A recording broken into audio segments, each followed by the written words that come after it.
और जटा से पैदा हुआ, इसलिए संस्कृत व्याकरण के हिसाब से उसको जाट कहते हैं। दुनिया तो ब्रह्मा जी के मुख से शरीर से उत्पन्न हुई, ब्राह्मणों से मुखमासित बाहु राजन्य करता है तदस्य यद वैश्य पद्धाम सूत्र हो जाए, मुंह से उत्पन्न हुए ब्राह्मण और बाह से उत्पन्न हुए क्षत्रिय, पेट से पैदा हुए वो वैश्य और पांव से पैदा हुए वो शूद्र। लेकिन जाट तो भगवान शंकर की जटा से उत्पन्न हो, जटा जिनमें से गंगा जी निकलते हैं पवित्र, माने जाट पवित्र है। और इन चारों वर्णों में कोई न कोई दोष है, जाट निर्दोष है। ये दोष दूर किए जाते तब इनके संस्कार, तब इनके द्विज बनते हैं, न जन्म ना जाते शूद्र।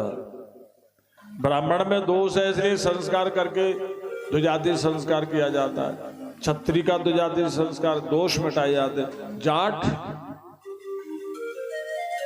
जन्म से ही है, इसके संग ये जाति से ही होता है, जन्म से ही होता है। लेकिन ब्राह्मण जन्म से नहीं होता, ब्राह्मण संस्कार से होता है। क्षत्रिय जन्म से नहीं होता, संस्कार से होता है। वैश्य जन्म से नहीं होता, संस्कार से होता। जाट जन्म से ही जाट होता है। और ये संस्कृत का सबसे प्राचीन ग्रंथ है पाणिनि अष्टाध्यायी। जाट शब्द उसमें भी आता है। पाणिनि उसमें लिखते हैं कि दुनिया को बर्बाद करने वाले हूण थे।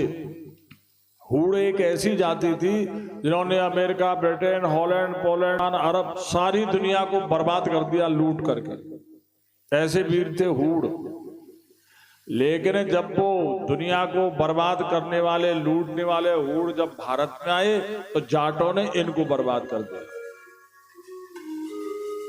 दुनिया को जीतने वाले हूणों को जाटों ने जीत लिया। ऐसे जाटों के बराबर कोई वीर आज तक नहीं हुआ और न होगा।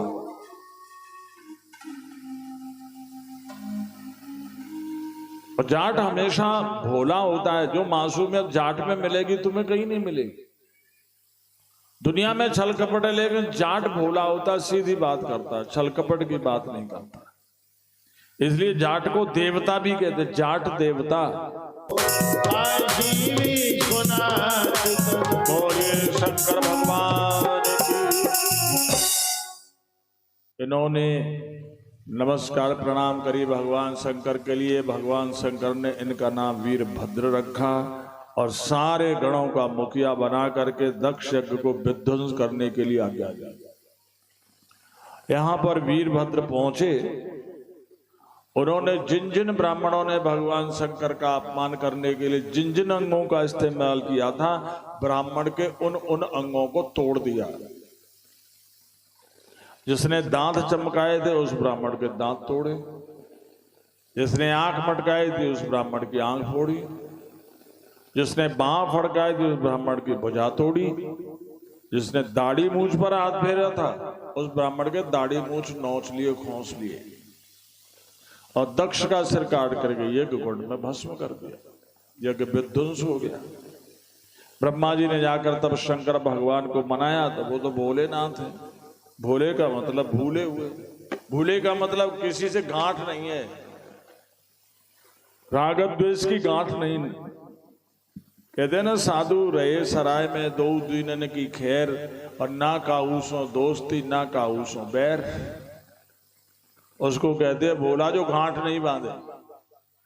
राम राम नहीं करी तो चौधरी साहब बहुत नाराज है, और राम राम करती तो चौधरी साहब की गर्दन काट के ले जाओगे।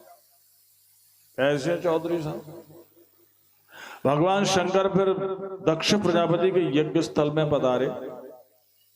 वहां कहा कि जिनकी आंखें फूट गई हैं,